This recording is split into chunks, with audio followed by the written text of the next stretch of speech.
Morning मी आता माडून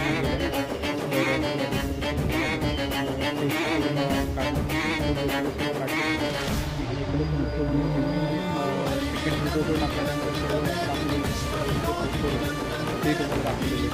तर काय काय गोष्टी मला काल कळल्या नाही की काल होतो आरतीला मला काही व्यवस्थित समजलं नाही. तर तुम्हीच मला सांगा एकदा तुमचं मत काय आहे ना मला सांगा.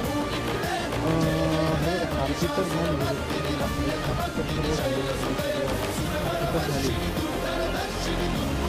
आरती झाली, सर्व झालं, लोक घरी गेली, लोक आता पोस्ट करतील त्यांच्या व्हिडिओ रील शेअर करतील. तर आरती तर झाली मानवी आरती, तर पुढे काय